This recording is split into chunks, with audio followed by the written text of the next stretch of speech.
ಆಧುನಿಕ ವೈದ್ಯಕೀಯದ ಅತ್ಯುತ್ತಮ ತಂತ್ರಜ್ಞಾನದ ಜೊತೆ ಸಮಗ್ರ ಸ್ವಾಸ್ಥ್ಯದ ಪ್ರಾಚೀನ ಜ್ಞಾನವನ್ನ ಸಂಯೋಜಿಸಿದ್ರೆ ಹೇಗಿರುತ್ತೆ ಅನ್ಸುತ್ತೆ? ಅರ್ಕ ಅನುಗ್ರಹ ಮಾದರಿ ಇದೇ ಒಂದು ಭರವಸೆಯನ್ನ ನೀಡುತ್ತಿದೆ.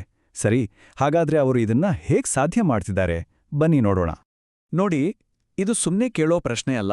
ರೋಗಿಗಳ ಆರೈಕೆಯ ಭವಿಷ್ಯವನ್ನೇ ಮರುವ್ಯಾಖ್ಯಾನಿಸುವ ಶಕ್ತಿ ಈ ಪ್ರಶ್ನೆಯಲ್ಲಿದೆ, ಮತ್ತು ಅರ್ಕ ಅನುಗ್ರಹದ ಪ್ರಕಾರ ಈ ಪ್ರಶ್ನೆಗೆ ಉತ್ತರ ಅವರಲ್ಲಿದೆ. ಆದರೆ ಇದೇನೋ ನಿನ್ನೆ ಮೊನ್ನೆ ಶುರುವಾದ ಪ್ರಯೋಗ ಅಲ್ಲ, ಖಂಡಿತ ಅಲ್ಲ. ಇದರ ಹಿಂದೆ 3 ದಶಕಗಳಿಗಿಂತ ಹೆಚ್ಚು ಕಾಲದ ಅನುಭವದ ಒಂದು ಗಟ್ಟಿ ಅಡಿಪಾಯವೇ ಇದೆ. ಹಾಗಾದ್ರೆ ಈ ಎಲ್ಲದರ ಹಿಂದೆ ಇರೋರು ಯಾರು? ಈ ಒಂದು ಹೊಸ ಯೋಚನೆಗೆ ನಾಂದಿ ಹಾಡಿದವರು ಯಾರು? ಬನ್ನಿ ಅವರನ್ನೊಮ್ಮೆ ಭೇಟಿಯಾಗೋಣ. ಇವರೇ ನೋಡಿ, ಒಂದು ಕಡೆ ಡಾಕ್ಟರ್ ರಮೇಶ್ ಮಕಂ. ಇವರು ಸರ್ಜಿಕಲ್ ಇನ್ನೋವೇಷನ್ನಲ್ಲಿ ಒಬ್ಬ ಟ್ರೇಲ್ ಬ್ಲೇಸರ್ ಅಂತಾನೆ ಹೇಳ್ಬೋದು. ಮತ್ತೊಂದು ಕಡೆ ಡಾಕ್ಟರ್ ಸರಸ್ವತಿ ರಮೇಶ್. ಇವರು ಅಡ್ವಾನ್ಸ್ಡ್ ಗೈನಕಾಲಜಿ ಜೊತೆಗೆ ಸಮಗ್ರ ಆರೋಗ್ಯದ ಬಗ್ಗೆ ಆಳವಾದ ಜ್ಞಾನ ಹೊಂದಿರೋ ತಜ್ಞೆ. ನೋಡಿ, ಪ್ರಾರಂಭದಲ್ಲೇ ಆ ಒಂದು ಅದ್ಭುತ ಕಾಂಬಿನೇಷನ್ ಕಾಣಿಸುತ್ತೆ ಅಲ್ವಾ? ಈ ಸಂಖ್ಯೆಗಳನ್ನ ನೋಡಿ, ಸಾವಿರಾರು ಸರ್ಜನ್ಗಳಿಗೆ ಟ್ರೈನಿಂಗ್, ಸಾವಿರಾರು ಸರ್ಜರಿಗಳು, ನಿಜಕ್ಕೂ ಇಂಪ್ರೆಸಿವ್ ಅನ್ಸುತ್ತೆ. ಆದ್ರೆ ಇಲ್ಲಿ ವಿಷಯ ಬರೀ ಸಂಖ್ಯೆಗಳದಲ್ಲ, ಅವರ ಅನುಭವದ ವಿಸ್ತಾರದ್ದು. ಇಷ್ಟೆಲ್ಲ ಸರ್ಜಿಕಲ್ ಎಕ್ಸ್ಪರ್ಟೈಸ್ ಜೊತೆಗೆ ಯೋಗ, ನ್ಯಾಚುರೋಪತಿಯಂತಹ ತಡೆಗಟ್ಟುವ ಆರೈಕೆಯ ಬಗ್ಗೆ ಇರೋ ಆಳವಾದ ತಿಳುವಳಿಕೆ ಇದೆಯಲ್ಲ, ಅದೇ ಇವರನ್ನ ಬೇರೆಯವರಿಗಿಂತ ವಿಭಿನ್ನವಾಗಿಸೋದು. ಸರಿ, ಹಾಗಾದ್ರೆ ಇವರು ಅನುಸರಿಸೋ ಈ ವಿಧಾನಕ್ಕೆ ಒಂದು ಹೆಸರಿದೆಯಾ? ಹೌದು, ಇದೆ. ಇದನ್ನ ಇಂಟಿಗ್ರೇಟಿವ್ ಮೆಡಿಸಿನ್ ಅಂದ್ರೆ ಸಮಗ್ರ ವೈದ್ಯಕೀಯ ಅಂತ ಕರೀತಾರೆ. ಇದು ಆರೋಗ್ಯದ ಬಗ್ಗೆ ನಾವು ಯೋಚಿಸೋ ರೀತಿಯನ್ನೇ ಬದಲಾಯಿಸೋ ಒಂದು ಪ್ರಯತ್ನ ಅಂತ ಹೇಳ್ಬೋದು. ಇದನ್ನ ಅರ್ಥ ಮಾಡ್ಕೊಳ್ಳಕ್ಕೆ ಒಂದು ಸಿಂಪಲ್ ಉದಾಹರಣೆ ತಗೊಳ್ಳೋಣ. ಒಂದು ಅಡಿಗೆ ಥರ. ಇಲ್ಲಿ ಸಾಂಪ್ರದಾಯಿಕ ಚಿಕಿತ್ಸೆಗಳು ಮುಖ್ಯ ಪದಾರ್ಥ ಅಂದ್ರೆ ಪೂರಕ ವಿಧಾನಗಳು, ಜೀವನ ಶೈಲಿಯ ಬೆಂಬಲ, ಸಾವಧಾನದ ಆರೈಕೆ, ಇದೆಲ್ಲ ಆ ಅಡುಗೆಯ ರುಚಿಯನ್ನ ಹೆಚ್ಚಿಸೋ ಮಸಾಲೆಗಳಿದ್ದ ಹಾಗೆ. ಎಲ್ಲವೂ ಸೇರಿದಾಗ ಮಾತ್ರ ಒಂದು ಪರಿಪೂರ್ಣವಾದ ಫಲಿತಾಂಶ ಸಿಗೋದು. ಸೊ ಈ ಮಾರ್ಗದಲ್ಲಿ 3 ಪ್ರಮುಖ ಹಂತಗಳಿವೆ.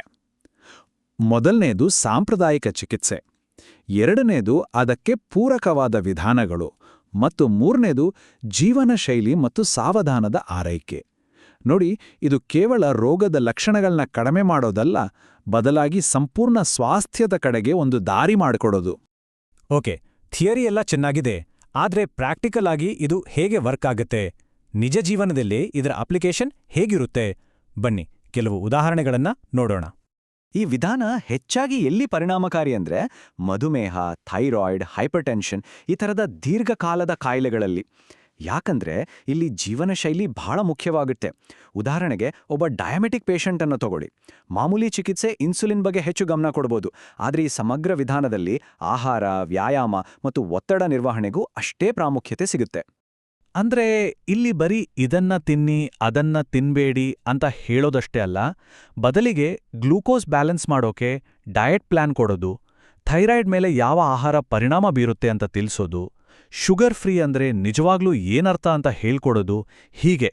ಸೊ ಇದು ರೋಗಿಗಳಿಗೆ ಅವರ ಆರೋಗ್ಯದ ಮೇಲೆ ಕಂಟ್ರೋಲ್ ತಗೊಳ್ಳೋಕೆ ಸಹಾಯ ಮಾಡಿದ ಹಾಗೆ.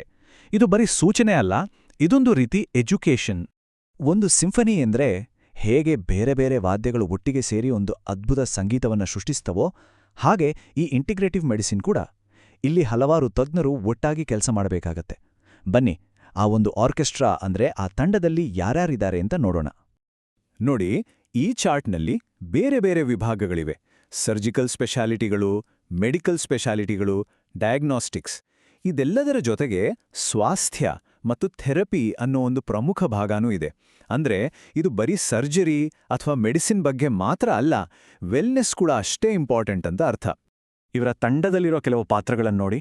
Integrative gastro enterologist, functional medicine practitioner.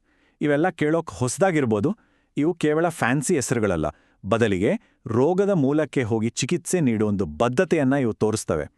ಈಗ ನೋಡಿ, ಇಮೋಷನಲ್ ವೆಲ್ನೆಸ್ ಕೋಚ್ ಅಂತ ಇದೆ. ವಾವ್, ಇದು ಹೆಲ್ತ್ ಕೇರ್ ಬಗ್ಗೆ ಯೋಚಿಸೋ ದಾರಿಯಲ್ಲೇ ಒಂದು ದೊಡ್ಡ ಬದಲಾವಣೆ ಅಲ್ವಾ? ಸರಿ, ಇಷ್ಟೆಲ್ಲ ನೋಡಿದ್ವಿ. ಆದ್ರೆ ದಿನದ ಕೊನೆಗೆ ಇದೆಲ್ಲದರ ಉದ್ದೇಶ ಏನು? ಅಲ್ಟಿಮೇಟ್ ಆಗಿ ರೋಗಿಗಳಿಗೆ ಇದರಿಂದ ಏನು ಉಪಯೋಗ? ಈ ಒಂದು ಫಿಲಾಸಫಿ ನಿಜವಾದ ಜನರ ಜೀವನದ ಮೇಲೆ ಹೇಗೆ ಪರಿಣಾಮ ಬೀರುತ್ತಿದೆ ಅಂತ ನೋಡೋಣ. ಅವರ ಧ್ಯೇಯ ಏನ್ ಗೊತ್ತಾ? ಆಧುನಿಕ ವೈದ್ಯಕೀಯ ಚಿಕಿತ್ಸೆಯನ್ನು ಸಹಾನುಭೂತಿ ಮತ್ತು ನಿಖರತೆಯೊಂದಿಗೆ ನೀಡುವುದು. ಸಾಮಾನ್ಯವಾಗಿ ನಿಖರತೆ ಅಂದ್ರೆ ಪ್ರಿಸಿಷನ್ ಇರೋ ಕಡೆ ಸಹಾನುಭೂತಿಗೆ ಜಾಗ ಕಡಿಮೆ ಅಂತ ಅನ್ಕೊಳ್ತೀವಿ. ಆದ್ರೆ ಈ ಎರಡನ್ನೂ ಒಟ್ಟಿಗೆ ಕೊಡೋಕ್ ಸಾಧ್ಯನಾ? ಖಂಡಿತ ಸಾಧ್ಯ ಅಂತ ಅರ್ಕ ಅನುಗ್ರಹದಲ್ಲಿ ನಂಬಿದ್ದಾರೆ. ಉದಾಹರಣೆಗೆ ಎಚ್.ಎನ್. ರವಿಕುಮಾರ್ ಅವರ ಈ ಅನುಭವವನ್ನ ಕೇಳಿ. ಡಾಕ್ಟರ್ ರಮೇಶ್ ಮಕ್ಕಂ ಅವರ ಕೌಶಲ್ಯಪೂರ್ಣ ಕೈಗಳು ಮತ್ತು ಸಹಾನುಭೂತಿಯುಳ್ಳ ವರ್ತನೆಗೆ ನಾನು ಆಭಾರಿಯಾಗಿದ್ದೇನೆ. ನಾನು ಅವರನ್ನು ಬದವಾಗಿ ಶಿಫಾರಸು ಮಾಡುತ್ತೇನೆ. ಒಟ್ಟಾರೆಯಾಗಿ ನನಗೆ ಅತ್ಯುತ್ತಮ ಅನುಭವ ಆಯಿತು. ನೋಡಿ, ಇಲ್ಲಿ ಕೌಶಲ್ಯದ ಬಗ್ಗೆನೂ ಮಾತಾಡ್ತಿದ್ದಾರೆ, ಸಹಾನುಭೂತಿ ಬಗ್ಗೆನೂ ಮಾತಾಡ್ತಿದ್ದಾರೆ. ಆ ಮಿಷನ್ ಸ್ಟೇಟ್ಮೆಂಟ್ ಇಲ್ಲೇ ನಿಜವಾಗಿದೆ. ಇದು ಕೇವಲ ಒಬ್ಬ ಡಾಕ್ಟರ್ ಬಗ್ಗೆ ಮಾತ್ರ ಅಲ್ಲ, ಆ ಇಡೀ ವಾತಾವರಣದ ಬಗ್ಗೆ. ಪ್ರಭುದೇವ್ ಸ್ವಾಮಿ ಅವರ ಈ ಮಾತನ್ನು ಗಮನಿಸಿ. ಡಾಕ್ಟರ್ ಸ್ಮೃತಿ ಬಗ್ಗೆ ನಮಗೆ ತುಂಬಾ ಸಂತೋಷವಿದೆ. ಅವರು ಯಾವಾಗಲೂ ನಗುತ್ತಿರ್ತಾರೆ ಮತ್ತು ಪೋಷಕರ ಮಾತನ್ನು ತಾಳ್ಮೆಯಿಂದ ಕೇಳ್ತಾರೆ. ಇಲ್ಲಿನ ಎಲ್ಲಾ ಸಿಬ್ಬಂದಿ ತುಂಬಾ ಸಹಕಾರಿಯಾಗಿದ್ದಾರೆ. ಈ ಮಾತುಗಳು ಅಲ್ಲಿನ ಇಡೀ ಟೀಮ್ ಮತ್ತು ಕಲ್ಚರ್ ಬಗ್ಗೆನೇ ಹೇಳುತ್ತೆ. ಸಹಾನುಭೂತಿ ಅನ್ನೋದು ಪ್ರತಿಯೊಬ್ಬರಲ್ಲೂ ಇದೆ ಅನ್ನೋದನ್ನ ಇದು ತೋರಿಸುತ್ತೆ. ಹಾಗಾದ್ರೆ ನಾವು ನೋಡಿದ ಈ ಆಧುನಿಕ ಚಿಕಿತ್ಸೆ ಮತ್ತು ಸಮಗ್ರ ಸ್ವಾಸ್ಥ್ಯದ ಮಿಶ್ರಣ ಇದೇನಾ ಹೆಲ್ತ್ ಕೇರ್ನ ಭವಿಷ್ಯ, ಅಥವಾ ಇದೊಂದು ಸ್ಪೆಷಲ್ ಕೇಸ್ ಅಷ್ಟೇನಾ? ಉತ್ತರ ಏನೇ ಇರಲಿ, ಒಂದು ವಿಷಯ ಅಂತೂ ಸ್ಪಷ್ಟ. ಅರ್ಕ ಅನುಗ್ರಹ ಮಾದರಿ ಆರೋಗ್ಯ ರಕ್ಷಣೆಯಲ್ಲಿ ಏನೆಲ್ಲ ಸಾಧ್ಯತೆಗಳಿವೆ ಅನ್ನೋದರ ಬಗ್ಗೆ ನಾವು ಹೊಸದಾಗಿ ಯೋಚನೆ ಮಾಡೋ ಹಾಗೆ ಮಾಡ್ತಿದೆ.